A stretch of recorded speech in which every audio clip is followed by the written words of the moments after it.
President Pitzer, Mr. Vice President, Governor, Congressman Thomas, Senator Wiley and Congressman Miller, Mr. Webb, Mr. Bell, scientists, distinguished guests, ladies and gentlemen.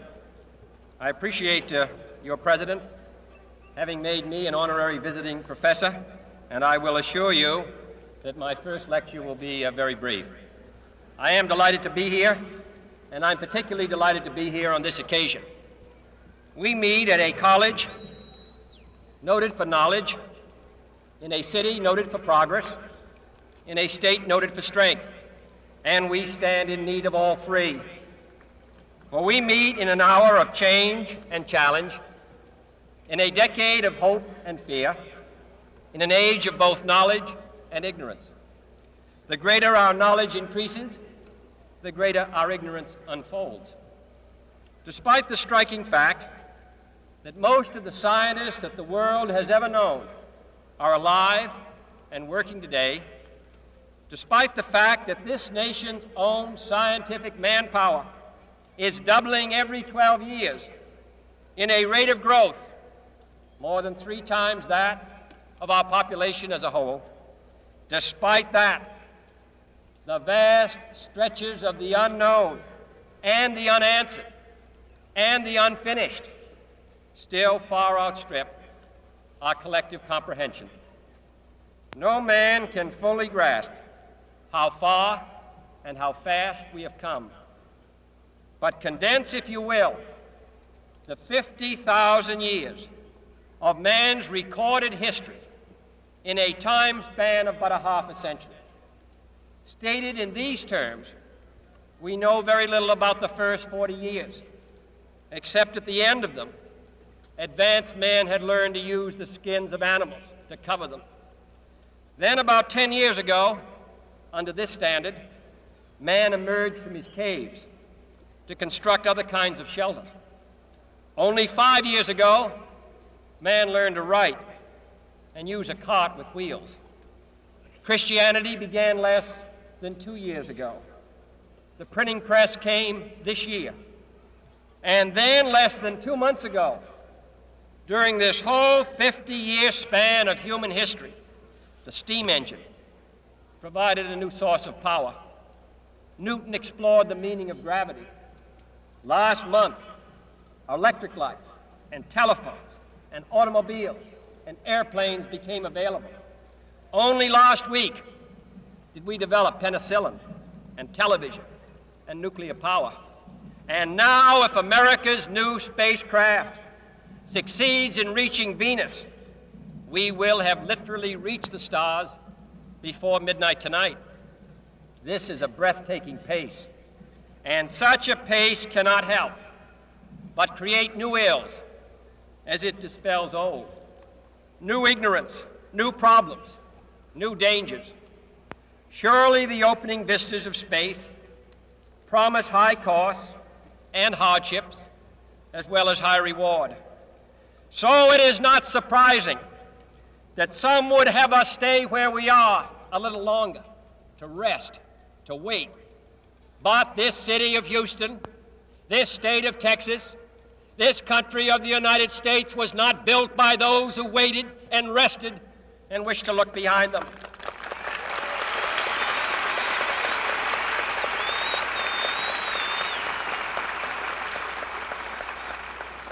This country was conquered by those who move forward, and so will space.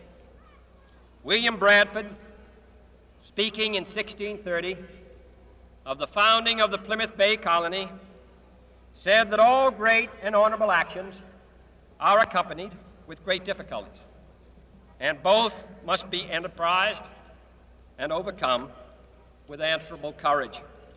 If this capsule history of our progress teaches us anything, it is that man in his quest for knowledge and progress is determined and cannot be deterred. The exploration of space will go ahead, whether we join in it or not. And it is one of the great adventures of all time.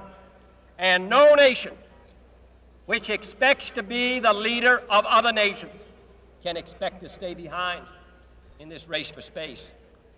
Those who came before us made certain that this country rode the first waves of the Industrial Revolution, the first waves of modern invention, and the first wave of nuclear power. And this generation does not intend to founder in the backwash of the coming age of space. We mean to be a part of it. We mean to lead it.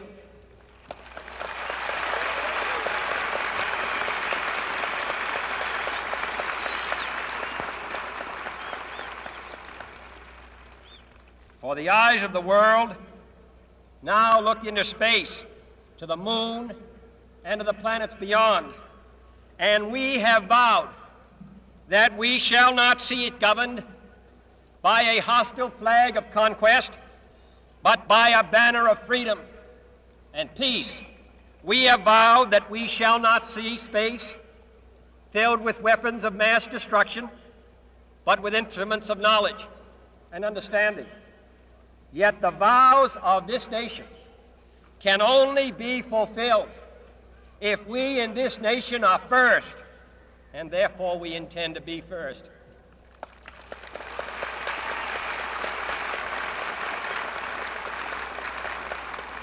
In short, our leadership in science and industry, our hopes for peace and security, our obligations to ourselves as well as others, all require us to make this effort, to solve these mysteries, to solve them for the good of all men, and to become the world's leading spacefaring nation. We set sail on this new sea because there is new knowledge to be gained and new rights to be won, and they must be won and used for the progress of all people. For space science, like nuclear science and all technology, has no conscience of its own.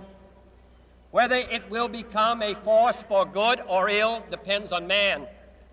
And only if the United States occupies a position of preeminence can we help decide whether this new ocean will be a sea of peace or a new terrifying theater of war. I do not say that we should or will go unprotected against the hostile misuse of space any more than we go unprotected against the hostile use of land or sea. But I do say that space can be explored and mastered without feeding the fires of war, without repeating the mistakes that man has made in extending his writ around this globe of ours. There is no strife, no prejudice, no national conflict in outer space as yet. Its hazards are hostile to us all. Its conquest deserves the best of all mankind, and its opportunity for peaceful cooperation may never come again. But why, some say, the moon? Why choose this as our goal? And they may well ask, why climb the highest mountain? Why, 35 years ago, fly the Atlantic? Why does Rice play Texas? We choose to go to the moon. We choose to go to the moon.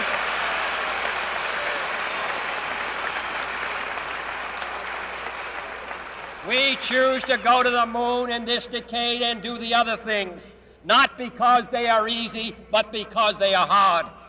Because that goal will serve to organize and measure the best of our energies and skills, because that challenge is one that we're willing to accept, one we are unwilling to postpone, and one we intend to win, and the others too.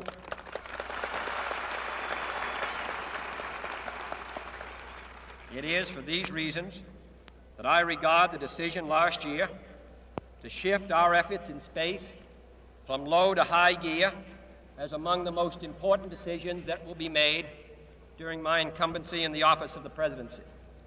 In the last 24 hours, we have seen facilities now being created for the greatest and most complex exploration in man's history. We have felt the ground shake and the air shattered by the testing of a Saturn C-1 booster rocket, many times as powerful as the Atlas which launched John Glenn, generating power equivalents to 10,000 automobiles with their accelerator on the floor. We have seen the site where 5 F-1 rocket engines, each one as powerful as all 8 engines of the Saturn combined, will be clustered together to make the advanced Saturn missile, assembled in a new building to be built at Cape Canaveral, as tall as a 48-story structure, as wide as a city block, and as long as 2 lengths of this field. Within these last 19 months, at least 45 satellites have circled the Earth. Some 40 of them were made in the United States of America, and they were far more sophisticated and supplied far more knowledge to the people of the world than those of the Soviet Union. The Mariner spacecraft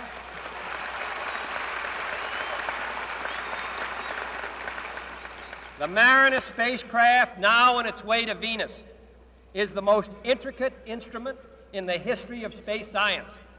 The accuracy of that shot is comparable to firing a missile from Cape Canaveral and dropping it in this stadium between the 40-yard lines. Transit satellites are helping our ships at sea to steer a safer course. Tireless satellites have given us unprecedented warnings of hurricanes and storms, and will do the same for forest fires and icebergs. We have had our failures, but so have others, even if they do not admit them, and they may be less public. To be sure,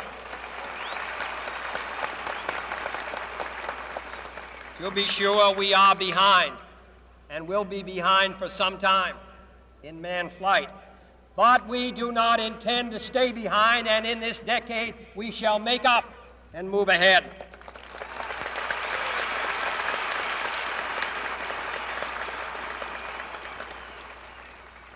The growth of our science and education will be enriched by new knowledge of our universe and environment, by new techniques of learning and mapping and observation, by new tools and computers for industry, medicine, and the home as well as the school. Technical institutions such as Rice will reap the harvest of these gains. And finally, the space effort itself, while still in its infancy, has already created a great number of new companies and tens and thousands of new jobs. Space and related industries are generating new demands in investment and skilled personnel, and this city and this state and this region will share greatly in this growth. What was once the furthest outpost on the old frontier of the West will be the furthest outpost on the new frontier of science and space. Houston,